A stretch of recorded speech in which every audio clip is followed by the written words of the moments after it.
మన ప్రభువును రక్షకుడైన యేసుక్రీస్తు వారి నామములో ఈ మాటలు వింటున్న ఆత్మీయ కుటుంబ సభ్యులందరికీ నా యొక్క హృదయపూర్వక వందనాలు. ఈరోజు నా కోసం ఆత్మీయ కార్యక్రమానికి మిమ్మల్ని అందరినీ ప్రేమపూర్వకంగా ఆహ్వానిస్తూ ఉన్నాను. చిన్న ప్రార్థన చేసుకుని ఈ దిన వాక్యాన్ని ధ్యానము చేద్దాం. పరిశుద్ధ ప్రేమగల తండ్రి, గొప్ప దేవుడా, కనికరము గల దేవ, కృపగల దేవ, నీకు వందనాలు, వేలాది స్తోత్రాలు ప్రభువా. నీ కనికరాన్ని బట్టి, నీ కృపను బట్టి ఇంతవరకు మమ్మల్ని సజీవులుగా ఉంచావు. అందుని బట్టి నీకు వందనాలు. ఈ సమయంలో నీ మాటలు వినటానికి ఆశ కలిగి ఉంటుండగా ఉదయకాల సమయంలో నీ వాక్యం ద్వారా మాతో మాట్లాడమని యేసు నామములో అడిగి వేడుకుంటున్నాము పరమ తండ్రి, ఆమేన్. ఈరోజు దేవుని వాక్యము లోకాసువార్త 6వ అధ్యాయము 36వ వచనము. కాబట్టి మీ తండ్రి కనికరము గలవాడై ఉన్నట్లు మీరును కనికరము గలవారై ఉండుడి. ఈ వాక్య భాగాన్ని మనము పరిశీలన చేసినట్లయితే దేవుడు ఏమి కలిగి ఉన్నాడు, మనము పూజిస్తున్నటువంటి దేవుడు, మనము నమ్మినటువంటి దేవుడు, మనము ఆరాధిస్తున్నటువంటి దేవుడు ఏమి కలిగి ఉన్నాడు అంటే ఆయన కనికరము గలవాడై ఉన్నాడు. దేవుని నామానికి మహిమ కలుగునుగాక.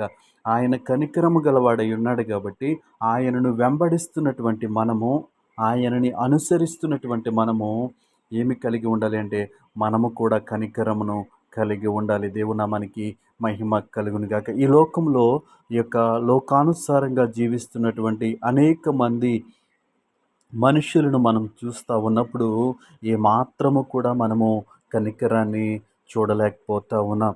ఈ లోకంలో కనికరము లేనటువంటి ఒక జనాంగాన్ని మనము చూస్తూ ఉన్నాం.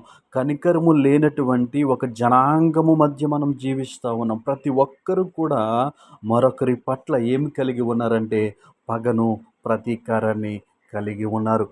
ఈ సమయంలో ఈ వాక్యం వింటున్న ఆత్మీయ కుటుంబ సభ్యులారా, ఈ వాక్యం వింటున్నటువంటి మనము దేవుని ఎరిగినటువంటి మనమందరము కూడా ఏమి కలిగి ఉండాలి అంటే కనికరమును కలిగి ఉండాలి.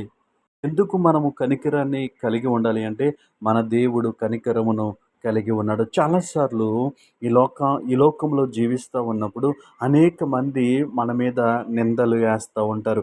అనేక మంది మనకి వ్యతిరేకముగా మాట్లాడుతూ ఉంటారు. మనం తప్పు చేయనప్పటికీ, మనం మంచిగా జీవిస్తున్నప్పటికీ నిందలు, అవమానాలు మనకి మీద వేస్తూ ఉంటారు. అయితే అలాంటి సమయంలో కూడా మనం ఏమి కలిగి ఉండాలంటే కనికరాన్ని కలిగి ఉండాలి. దేవునామానికి మహిమ కలుగునుగాక. ఎందుకు మనము అంత కనికరము కలిగి ఉండాలి, మనం ఎందుకు ఆ విధంగా జీవించాలి అంటే కాబట్టి మీ తండ్రి కనికరము గలవాడయుండి, దేవునామానికి మహిమ కలుగునుగాక. మన తండ్రి కనికరము కలిగినటువంటి దేవుడు.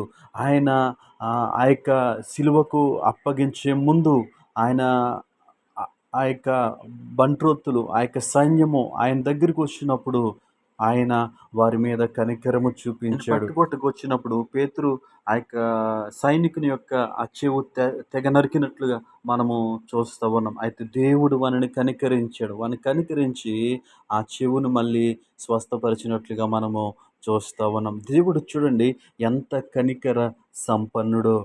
ఈ లోకములో జీవిస్తున్నటువంటి మనము ఏ ఏ విధంగా జీవించాలి అంటే మన తండ్రి ఎలాంటి కనికరము గలవాడై ఉన్నాడో మనము కూడా అలాంటి కనికరము గలవానిగా మనము జీవించాలి. అప్పుడే ఈ లోకంలో మనము వేరే జీవించగలము.